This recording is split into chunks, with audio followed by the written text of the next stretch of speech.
Before we kick off the show, if you're a fan of History Hack, please do what you can to support the show. We completely get that not everyone is able or willing to dig into their pockets. Times are hard, but by dropping a like, subscribing on Twitter and YouTube, and importantly, leaving a review wherever you get your podcasts, you can help the programme grow and reach more people. If you're interested in becoming a supporter, go to patreon.com/historyhack, where you'll find perks from secret Facebook groups to early release material. If you just want to leave us a one-off tip, go to ko-fi.com/historyhack. The links are in the description. And whatever form your kind support takes, know that we are massively grateful. Enjoy the show. Hello and welcome to another edition of History Hack. Charlie's here today and she's very, very excited. She's very, very clueless, but she's very, very excited. Charlie, why are you excited? I'm excited because we are in the 17th century and we are in the midst of all things Anglo-Dutch wars. So I'm very, very nerdy and excited. And our guest today is the perfect person to talk to us about it. We've got Davies, who is a repeat offender here at History Hack. And I, for one, love having him in to chat to us. He's the award-winning author of Pepys Navy and Kings of the Sea, as well as being the author of the Quinton Journals, which are excellent historical novels set on boaty boats, and also some books set in Tudor times. We're just going to ignore them a little bit. Boo Tudors. Hey, I'm just back from the Richard III Society. You want to hear the boo that the Tudors get. It's fantastic. What this man doesn't know about boaty things in the 17th century is not worth knowing. So we're really glad to have him here today. Hello, David. Hello both. Oh, David, we love having you. You're so good at the boaty stuff. Thank you. Too much pressure. Too much pressure. No pressure at all. No pressure. And it's pressure that you will entirely live up to, because we're not about to hit you with Jutland questions. Don't worry. Good. Yeah. No, we're going to stay firmly in the 17th. I guess we should start with a little background into what's still a relatively little known conflict. So why were the English fighting the Dutch in the 1670s? Well, it's a pretty long story, really. I mean, the Dutch had only become independent officially in 1648. They'd fought this huge 80-year war of independence against Spain. And for a lot of that time, they'd actually been officially allied to England. But there'd been quite a bit of tension at various times. There was always a tension about trade. And what had basically happened in the latter years, so 1630s, 1640s particularly, was that obviously Dutch trade was a bit restricted by the fact they were still at war. England was at peace, and so England was mopping up a lot of the carrying trade between various European countries. Then, of course, 1648, suddenly you've got peace. The Dutch come back in, they're undercutting the English ships and so forth. So you've got a lot of tensions about trade. Add into that, the Dutch are a republic. Okay, England's a republic in the 1650s. But even so, there are a lot of issues between them. There's a lot of tensions, a lot of quarrels over the years. 1623, for example, out in the East Indies, there'd been a massacre of settlers on an island called Amboyna, and that was a huge propaganda thing for the English right through the 17th century, that these settlers had been massacred by the terrible Dutch. So these atrocity stories were driving the agenda to quite an extent. So, yeah, I mean, that had been the case. Then, obviously, 1649, the king's executed, the Commonwealth comes in. They fairly quickly passed what's called the Navigation Act, and that's trying to ensure that goods are carried in English ships. They're banning, the Dutch effectively from carrying English trade. So that ups the ante even more. So it had gone back a long way, really, but it's particularly the sort of the 1640s, 1650s that the tension really cranks up. Yeah, because the one we're going to talk about is the Third Anglo-Dutch War. So, I mean, I guess before we go to the sequel, we need to look at the first thing. I'm hoping that it isn't going to be like The Godfather Part 3 when we get to it. So what happens in rounds 1 and 2? Okay, well, as I say, you've had the Navigation Act, and that triggers the First Anglo-Dutch War, which, of course, is between the Commonwealth and the Dutch Republic. And that is basically very one-sided as a war. I mean, it's very one-sided in favour of England. And there's lots of reasons for that. One of them is that the English ships are much larger. They've got a much, many more guns on them, much bigger rate of fire and weight of fire, and so on against the Dutch. And they adopt a new tactic called the line of battle. So they've got their guns on the side, blasting the Dutch to bits. So the war goes really, really well from the English point of view. But then at the end of 1653, Cromwell takes over. He's always had huge misgivings about fighting the Dutch, who he sees as fellow Protestants, and he ends the war very quickly. So there's a feeling among a lot of the people around him of unfinished business. They were on the point of wiping out the Dutch as a commercial rival, but the war had stopped prematurely. So after the Restoration, when the king comes back, there's this line of argument that's being put at Charles II's court to say, right, let's have another go at the Dutch. You've got a lot of the Cavaliers, the people around Charles, his courtiers, really wanting to have a chance of glory. And the basic commercial reasons haven't gone away. In fact, I mean, they've strengthened after the Restoration, because, the Dutch are really monopolizing a lot of the trades. So 1664, a new war starts, a second war. And this one, again, initially seems to go really well. First battle of the war, the Battle of Lowestoft in 1665, big English victory, not really followed up quite as well as it could have been. And then, of course, from that point, it goes downhill. There's a couple of battles in 1666. But, of course, the war ends effectively with a great disaster. The Dutch come into the Medway, carry away the flagship, the Royal Charles, and it's regarded as one of the most humiliating defeats in the whole of British history. What that does, though, is it adds a feeling, certainly in Charles, I think, and his brother James and the people around them, a lot of the people around them, revenge. We want to get our own back. We're not going to, take this lying down. And so even though in one sense the trade issues are resolved to a certain extent after the Second Dutch War, there's still a lot of tensions, a lot of problems in the relations between the two countries. Gosh. And not just in terms of revenge, I guess. I mean, that's possibly the most humiliating thing that has ever happened, isn't it? The attack on Chatham Docks and towing away of the flagship. Yeah. Which they still have. It's right up there. Yeah, that's right. I mean, if you go to the Rijksmuseum in Amsterdam, I mean, it's not an entire room devoted to it, but there is this one room where the stern piece of the Royal Charles is down at the far end, and it's absolutely stunning, the way it's been displayed. But obviously the Dutch do make a great deal of it, and it's regarded as one of the great moments in Dutch history, and quite rightly so. I mean, obviously it's not quite regarded in the same way in this country for obvious reasons, but there we are. The scamps.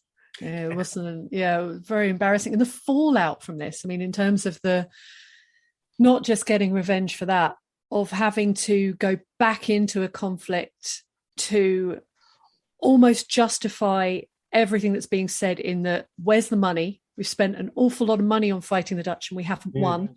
And Parliament is full of wealthy merchants who know they're going to have to foot the bill for all this expensive stuff. Pepys is frantically writing reports left, right, and centre to try and justify what they've done. And then they've got this is the thing that was quite interesting, the splitting of the fleet. So there was a problem at one point, I think in 1666, where they split their forces and where they could have finished off the Dutch. And this gets talked about for years and years and years. Oh, yeah, that's right. I mean, that leads to something called the 4 Days Battle, which, as the name implies, is one of the biggest, if not the biggest, sea fights in the entire age of sail. Yeah, the fleet had That's been in one of your divided. books, isn't it? It's in the Quinton Journal. It is, absolutely. Yeah, that's right. Well, it is. It's brilliant material. It really is. And so little known, unfortunately. Because, I mean, 4 days of fighting, I mean, it's just unbelievable, incredible. Most sea battles are a few hours tops, and that's it. But these guys are hammering away at each other for 4 days in a row.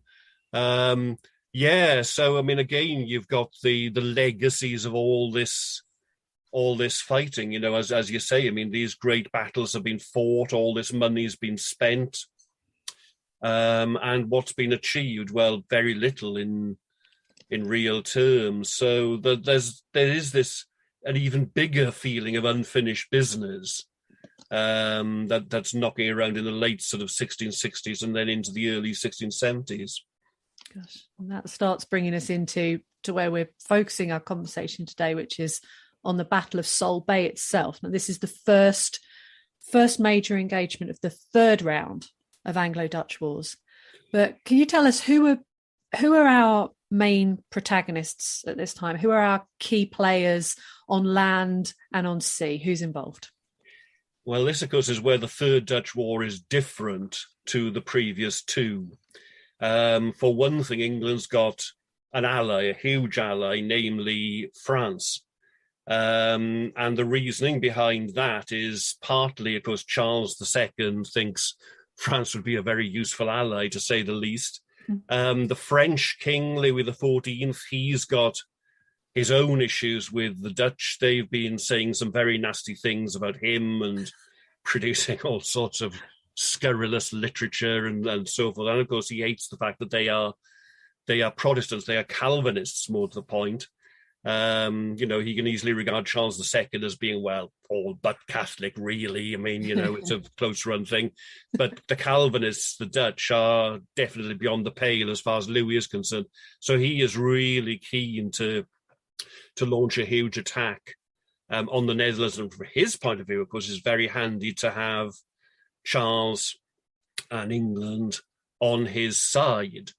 So this very dubious deal is done, the secret Treaty of Dover in 1670, by which they agree, obviously, they will launch a joint attack on the Netherlands, and Charles II says that he will make England Catholic again, which has always been regarded as absolutely bizarre. It's always been a huge blot on Charles II's reputation. Of course, the $64,000 question is whether he ever meant it, or whether it's just a ploy to get money out of Louis XIV. Well, just discuss. But nevertheless, I mean, that was the point. And so you start to get the plans made for, this huge war that's going to start in 1672. The plan is basically Louis and the French army are just going to sweep into the Netherlands, take over the entire country, while at sea a French squadron will join 2 English squadrons.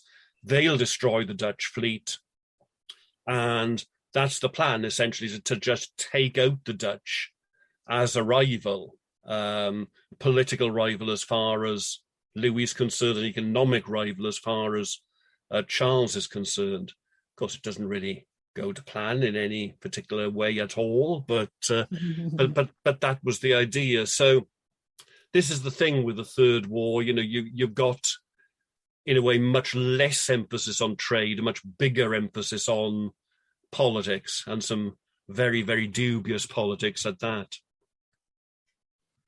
Okay, so let's talk about some individuals, because we love a few characters on this. So James, who Charlie did a podcast on James, Duke of York, last week.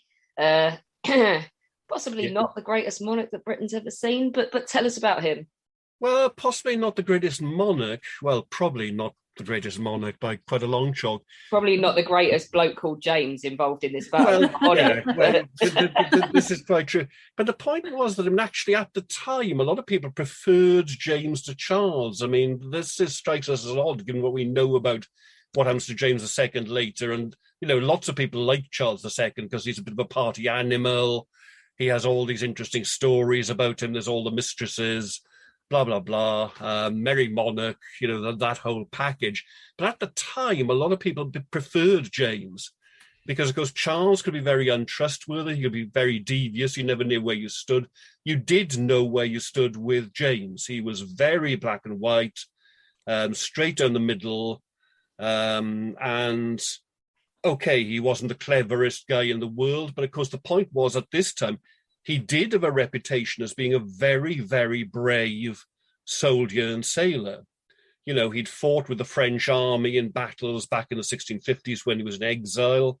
He's commanded the fleet at the Battle of Lowestoft in 1665, where he only very narrowly avoids being killed. So, he's not one of these desk jockeys who's a long way behind the lines or sitting the Admiralty and just sending the fleet out to do the fighting for him. He is there. He is the man in charge. He is on the quarterdeck of the flagship giving the orders. So perhaps we should sort of separate out James's reputation as a king, and his reputation as a warrior. Well, if you want to do nuance and stuff, then yeah. Yeah. We like nuance. Come on, nuance is good. Okay. But yeah, I mean, so we've got him. Their cousin Prince Rupert of the Rhine, very famous figure, back in the days a cavalry general, but now he's an admiral, and so he is also there in the English fleet. The Earl of Sandwich, who'd been one of Cromwell's generals, he is also there in the fleet. But the problem is, okay, in a way, the English can put together a very good, very experienced cast list, but the Dutch have got the star. And the star is Admiral de Ruyter, who, of course, had led the attack on the Medway in 1667. And he is absolutely brilliant as an admiral. I mean, he's rightly looked upon in the Netherlands in the same way that in this country Nelson is looked upon. He is a great national icon, not just a forgotten historical figure. And so he is going to be the main protagonist on the Dutch side.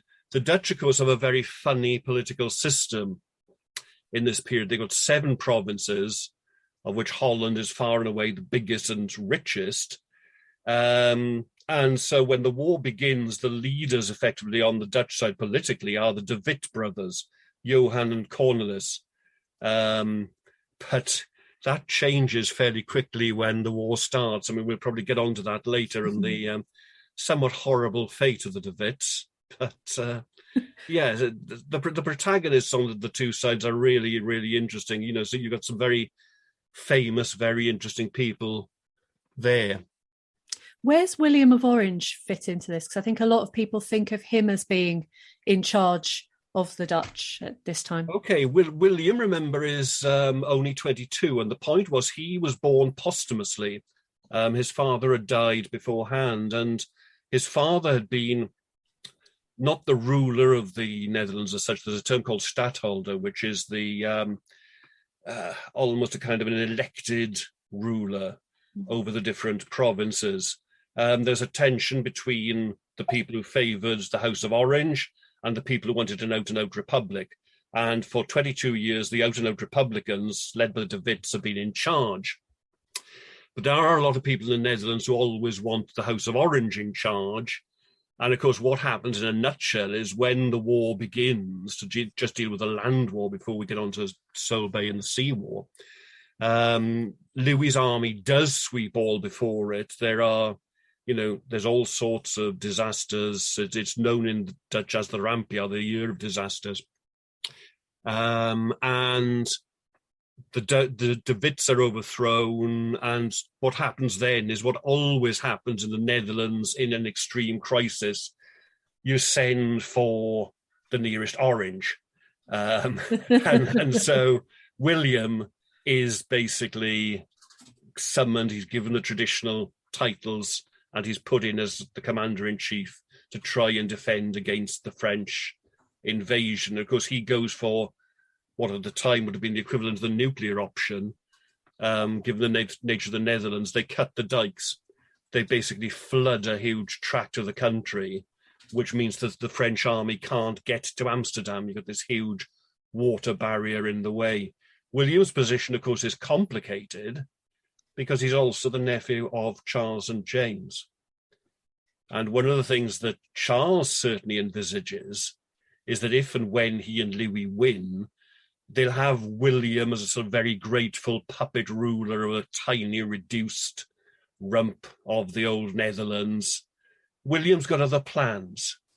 And of course, this is where he really comes onto the world stage. You know, he's virtually unknown previous to this, as somewhat sort of sickly, callow youth.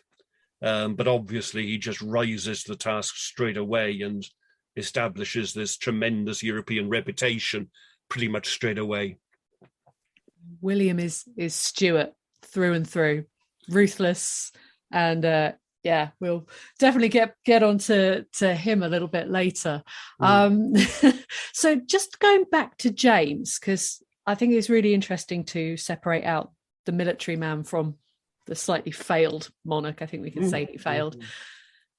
Why was he allowed to be out on a boat again at Solebay? Because he was brought home very hastily after Lowestoft.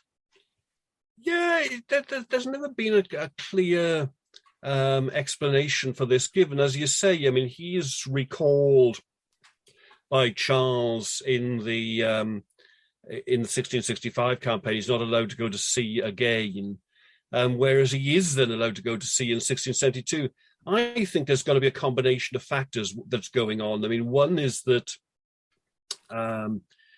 they expect to win this war very easily. You know, it's going to be a quick campaign, over by Christmas, as they said in 1914.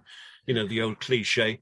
But also, of course, the circumstances have changed. In 1665, in terms of heirs to the throne, you've got James, and that's pretty much it. Yeah, there's a sister still alive, but she's out in France. You've got a couple of babies, and that's pretty much the Stuart royal family. Whereas by 1672, James's daughters, Mary and Anne, they're now sort of 8, 9, 10 years old. And it's a much more stable prospect, really. Even if James did get killed, you know, you've got potentially more Stuarts still. So, I mean, I think it's some sort of combination like that. And obviously, James was very keen to do it. So, I mean, I think he's giving his brother grief all the time to say, you know, let me go out again. But yeah, it's quite an interesting family story, really, the Stuart succession at that particular point. I think more interesting than the Tudors is. That's the one. I will always agree with that sentiment. Yeah. Okay, so the Battle of Solebay, how does it come about? Okay, well, so we're talking about the 28th of May, 1672, so it's right at the start of the war. The war's only been declared for a few weeks at that particular point. The English and French fleet, the three squadrons, they're lying off Southwold in Suffolk. In Solebay, it was much more of a bay then than it is now. There's a bigger headland to the north of it. And so they are there. What they're expected to do is just get ready, go out, go across the Dutch side, and, you know, that they will be in charge of the whole sort of proceeding. De Ruyter has other ideas. He, knowing that he's got an inferior force numerically, and in terms of, you know, the Dutch ships are smaller because of their shallow coastal waters. And so he decides he's going to launch a preemptive attack, almost the same idea as Pearl Harbor. And so what he does is he decides to attack the Anglo-French fleet as it's at anchor, getting the provisions in off the Suffolk coast. And of course, that is completely unexpected on the other side. James and Sandwich are ashore. There's this legend that Sandwich is actually in the arms of a serving wench in the, you know, one of the local establishments. And so it's a dawn attack as well, pretty much the early hours into dawn. And so there's panic, there's total panic on the Anglo-French fleet. And the result of that is, of course, the thing that's absolutely pivotal to the battle, that everything starts to get underway, but the wind is from the northeast, which favours De Ruyter. De Ruyter's coming in from the southeast. Now, the two fleets get underway. The two English squadrons get underway to the north. The French squadron, which is meant to lead the fleet, is meant to be the vanguard, but they get underway to the south. So the fleet splits.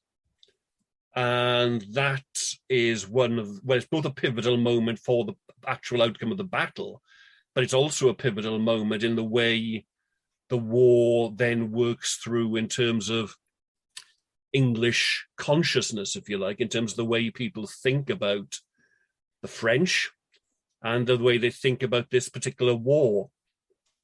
So it's in a sense, it's perfectly understandable because, you know, there were no set orders. Maybe James should have anticipated this.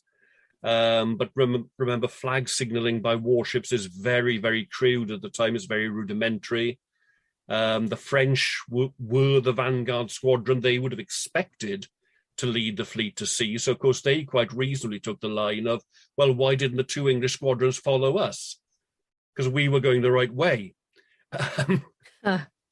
So after the battle, there is quite a bit of name calling, inevitably, in these sort of terms. But that's how the basic problem arose. What then happens, of course, is that De Ruyter has to devise his fleet as well. He sends a squadron down to deal with the French, but then he turns his main fleet onto the two English squadrons, which are going off to the northward. Often the battles in this period centre on attacks on the flagships. Mm. And that's very much what happens at Solebay. The Dutch pour most of their efforts into attacking Royal Prince, which was James's flagship, and Royal James, which was the Earl of Sandwich's flagship. And the battles those two ships involved in are absolutely colossal. You've got other ships coming up to support them. You've got the Dutch trying to get fire ships in to attack them. And of course, that's the most famous moment of the battle. And there's a wonderful picture of this in the National Maritime Museum at Greenwich, where a Dutch fire ship does successfully grapple onto the Royal James and burns it. Almost all the crew are killed. So you're talking about 800 men. Wow. And of course, Sandwich is one of them. They don't find Sandwich's body until days later, and he's obviously been in the sea all that time. The only way they can identify him is because of his sash with the Order of the Garter on it. And so they fish Sandwich out, and he's given this huge funeral, and so on. But yes, I mean, it's an absolutely colossal battle. The total number of casualties in the two English squadrons, including the numbers on the Royal James, would have been between 1,600 and 2,000. I mean, the French fight very, very well. They have about 450 killed. So, the casualty rate, the killed rate is in excess of 7-8% of the total manpower. So it's a huge battle in that sense. Very few ships are actually lost. There's only Royal James and a couple of small ships on the English side. There's a couple of smallish ships on the Dutch side. So the material losses aren't huge in one way. It's not like these battles, where one side completely wipes out the other. But clearly the fighting was incredibly intense during it. It would have been very, very hard fought indeed. Gosh. James has to move his flag several times, doesn't he? Because this is a big part of it, like you said, about flagships. Yeah. Oh, that's right. And I mean, again, they are going after James. They are targeting it. I mean, the Royal Prince, there are some wonderful drawings and etchings and so on of the battle that are kept again at Greenwich. And you can see the Royal Prince, the masts just disappear, basically. And so you're left virtually with this dismasted hulk. And then they're getting ships in to tow it away and so on. So James then goes to another ship. That's blasted to bits. He switches it again. And yeah, I mean, this was the sort of fighting that was going on. It was really, really vicious, really bloody. One of the French admirals is killed because he was a Protestant. He's buried in Rochester Cathedral. He's given a very grand funeral. So it was again not one of those where the admirals just took a back seat. They are really in the heat of it. We had a lovely conversation with Mayor Wassell Smith from the Maritime Museum at Greenwich. They're restoring a piece of art called the Solebay Tapestry. Yeah. And it's enormous, and it shows the destruction of the Royal James and the death of Sandwich. Yeah. No jokes about soggy sandwiches here, because we're too classy for that, right? We're way too classy on good. But he was a big deal, wasn't he, as a naval hero? Oh, he's a huge figure. And I mean, he's one of the architects of the Restoration, as well as being obviously, this huge mentor figure to Samuel Pepys in the first part of the diary years. Yeah, so he is a huge figure in history, the Earl of Sandwich. Again, perhaps one of those people is not quite as well known as he should be. But I think it's a sign of how he was regarded at the time, is that he's given this huge waterborne funeral. They have a waterborne procession going up from Greenwich, where his body is brought, up to London. And it's very much a precursor of Nelson's funeral. That quite a lot of aspects of Nelson's funeral are deliberately based on the Earl of Sandwich's. Wow. Yeah. Gosh, that's really interesting. And he was, we've touched on this, he was one of these figures who was a big player in the Commonwealth. He was a big important person, and then gets so involved in the Restoration that he's let off, and all is forgiven, all is erased. Yeah. Indemnity and oblivion. Yeah. You can't punish everyone, can you? No. You'll have and of course he gets the title out of it, Earl of Sandwich. And then the fourth Earl subsequently, of course, immortalizes the word and catapults it into the English language, because he won't get up from the gaming table, so he gets his servant to bring him on every pub menu in Britain. Yeah, some meat between two slices of bread, and the rest is history. So in terms of this battle, it is very Jutland-like in that both claim victory and try and bluff their way out of this, saying that they've come out winners. Yeah. I mean, it's indecisive, undoubtedly indecisive, but there are some very important consequences of it. I mean, obviously, what Charles and Louis had wanted and expected their fleet to do was to go out, get command of the sea straight away, either destroy De Ruyter or keep him in port, and that would aid the French invasion of the Netherlands. In practice, of course, the attack means that can't happen. There can't be an invasion from the sea, which was very much something that Charles II favoured. So he would get a chunk of land over there, and Louis wouldn't get absolutely everything. So it prevents that. The other big consequence, of course, is that it generates this suspicion of the French. Why did the French go the wrong way? And inevitably, some things never change. People go on about conspiracy theories now. There are conspiracy theories galore all the time in the 17th century. And the conspiracy theory about Solebay starts up virtually straight away, which is the French had deliberate orders to go a different way, and in other words, to expose the English ships, the main brunt of the attack. So this is a story that then grows and grows. It goes through into 1673. There's another battle then at the end in August 1673, the Battle of the Texel, where the same thing seems to happen. The French squadron stays apart from the fighting.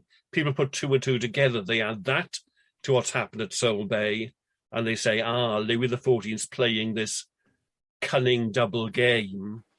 He's, putting the English into the worst possible positions so that he will get all the goodies. He will not be challenged by Charles. He won't have to share anything out with Charles, because the French fleet has deliberately left the English fleet in the lurch.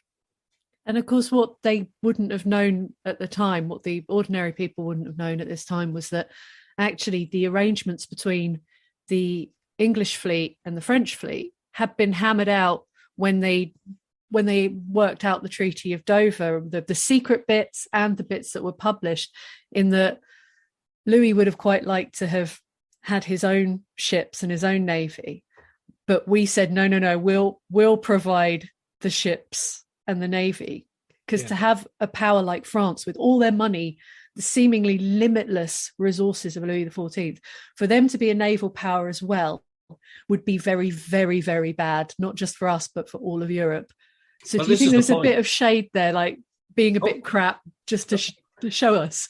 Well, the point is, it's got to be remembered the French Navy was very new. It was virtually non-existent 10 years before this battle. Louis had built it from scratch in that time. And of course, you're absolutely right. That was one of the things that had generated more suspicion in England. Well, why do the French want this enormous and expensive new navy? But of course, to be charitable to the French in terms of what happens in the Third Dutch War, in the battles, because they were so new, they didn't have the experience. They didn't have the experience of the fleet manoeuvring that the English had, because, as we said, earlier on, the English have fought two huge wars against the Dutch in the last 20 years. Lots of the same people are in command. The French simply can't call on that at all. Mm-hmm. So a lot of the things the French get wrong is down to simple inexperience. They've got some tremendous sailors, and as I said, they certainly, at Solebay, they fight very, very well. But, you can't overcome that lack of the backstory, if you like, that the English and Dutch fleets have got. Gosh. In the fallout from Solebay is enormous. The amount of things that happen in the months that follow this are huge and have long-lasting implications. So you touched upon what happened in Holland. Let's go to them first. They're having a very bad year.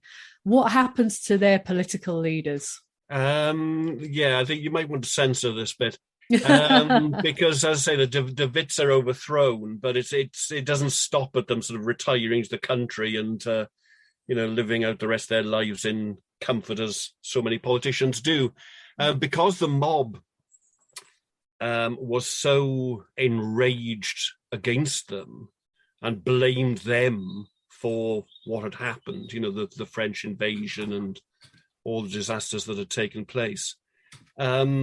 Basically, and not to put too fine a point on it, they're literally torn apart. They're strung up upside down. It's quite similar to what happened to Mussolini in the end, actually. And then it gets the really nasty stage where certainly we know the dogs are eating bits of them, and there are some stories around that people are eating bits of them as well. It just becomes incredibly vicious, incredibly nasty.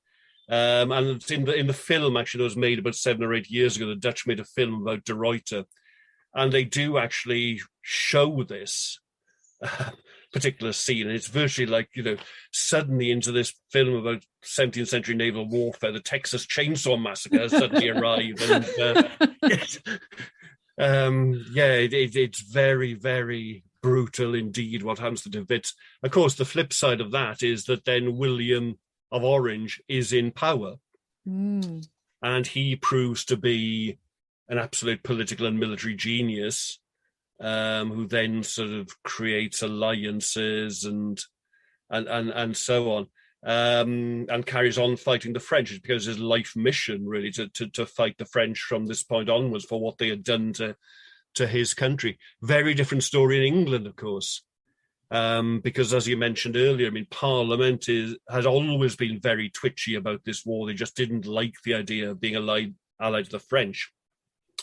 And so once things start to go really badly, Parliament is getting more and more vociferous, wanting to pull out of the war. And of course, one of the things that then happens is they pass the Test Act in 1673, so Catholics can't hold office anymore. It's been established by this point. It's in the spring of 73. It becomes absolutely clear that James has converted. He is now a Catholic. And so James has to give up being the Lord High Admiral, which is a huge blow to him, because I think he really loved that position. And about six to 8 months after that, England withdraws unilaterally from the war. Charles has basically run out of money. Parliament is, as I say, absolutely furious about everything that's gone on. And so they make peace. Gosh. I just want to go back to a point about William of Orange, who I think was very much a product of his family, whether it was just genetic that he had this, but in the weeks and months following Solebay, Charles sends a couple of ambassadors over to Holland to go and talk to William, carrying a letter from him. And sidebar for any 17th century nerds, he sends Arlington and Buckingham, which is just it would have been like a joke sending these two because they hated each other. They go to William and they give him this letter from Charles, which says, if you stop the war now, you're getting really bad advice from your politicians. If you stop the war now, I will back you and give you your birthright. You will be stadtholder. I'll make you king. I'll make you king. Yeah. It'll be fabulous. But you're getting bad advice from these De Witt boys. You need to get rid of them. So what William does is, first of all, he tells Arlington that he won't stop fighting until the last Dutchman dies in the last ditch. He's not backing down for anybody. But he has the letter printed and published so that the ordinary people can read it and suddenly know that, hang on, we're sending a load of our men to die in a war that could be over if it wasn't for these De Witt brothers, and then they eat them. Yeah. Oh, yeah, no, I mean, William runs rings around Charles, really. I mean, Charles just assumes that because of the family relationship and he being the head of the family, that, well, William will just do what he says and will go along with it. But I mean, what he's forgotten is that, of course, William is a Dutchman first and foremost, a very patriotic Dutchman. And, of course, he's descended from, this amazing line of heroes in Dutch history. I mean, going back to the very start of that 80-year War of Independence, where the leader of the Dutch for the first 20-odd years of that was the first William of Orange. He's the namesake of the man who's regarded as the great sort of founding hero of the entire country. So when you've got that kind of background and those kinds of expectations on your shoulders, well, it's going to work one way or the other, isn't it? It's going to be either a complete and utter disaster or it's going to be a tremendous success. And of course, William did live up to it. He did live up to the billing of his family name. I think he's a absolutely fascinating guy, fascinating character, and how, spoiler, ends up becoming King of England. Yep, absolutely. Absolutely. And that, as they say, is another story. Indeed. We're here today commemorating the 350th anniversary of Solebay. How is it remembered today in terms of naval history? Was it an important battle, or is it okay that we kind of ignore this entire conflict? I mean, in your world, no, because you spend your whole life writing about it. So. Yeah. I mean, it's totally different on the two sides of the North Sea. I mean, all of these conflicts, the whole of the Anglo-Dutch wars, aren't really very well known at all in Britain. And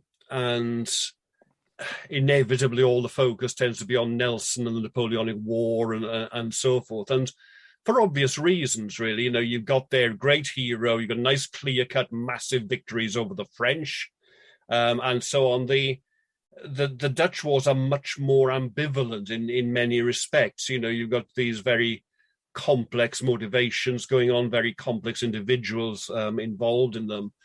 And certainly, when it comes to the Third Dutch War, there's the whole business, of course, the Treaty of Dover. Charles has done this secret deal with the French. And of course, for many, many years, historians were absolutely outraged at this idea of converting England back to Catholicism. So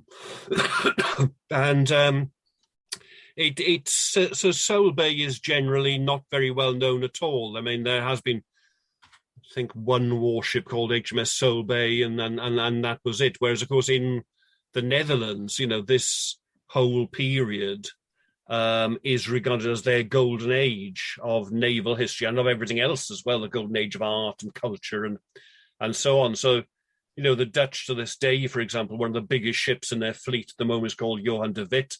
Another is called De Ruyter. They commemorate this period in the same way that in this country, the whole Nelson era is commemorated. It's on the same kind of level. But unfortunately, yes, so much of this is so little known in Britain. It is a shame. We don't like to talk about the wars that we didn't necessarily win. It's a little bit embarrassing. Well, quite, yeah. And that's the problem, is in terms of public perceptions and so forth, they're a long way down the list, really. Oh, so, David, thank you so much for talking us through Solebay, 350 years. Hopefully people will continue to maybe look into the Anglo-Dutch Wars and maybe sort of revisit it and see what's going on. Do you have perhaps a book that you could recommend that people could read if they are interested in this time? Well, of course, modesty forbids. No, it's a plug. We want a plug. Do it. Yeah, obviously my own books, Pepys's Navy and Kings of the Sea, have got things about it as, there are some general histories of the Anglo-Dutch Wars out there. There's a very good one by J.R. Jones, for example, which I think is still in print. On my website, jddavis.com, to give that a plug, if you go to the search facility and put in Solebay, there is a blog that Frank Fox, another expert on the period, and I did a few years back about the fleet at Solebay. So there are some sources out there. They just perhaps need to be dug up a little bit. Fantastic. Well, we can definitely help you with that. I'm sure we can get the people who know to put some books on our bookstore for you to buy. But thank you so much for joining us, David. As ever, it's a pleasure to talk to you, and we hope you'll come back and talk to us again very soon. Absolutely. I'd be happy to. When our guests join us to talk about their work and their new book, the 45 minutes or so they spend with us is just a taster of all their efforts. So to this end, we have launched our very own bookshop on bookshop.org, where you can find our guests' latest and greatest books. You can support them, and you can support History Hack too. 10% of every sale via our bookshop supports the podcast and allows us to keep at it and bring you more amazing guests. You can find our bookshop at bookshop.org/shop/history hack, or just search on bookshop.org for us under the shops bit. Thank you for your continued support, and here's to your next great book.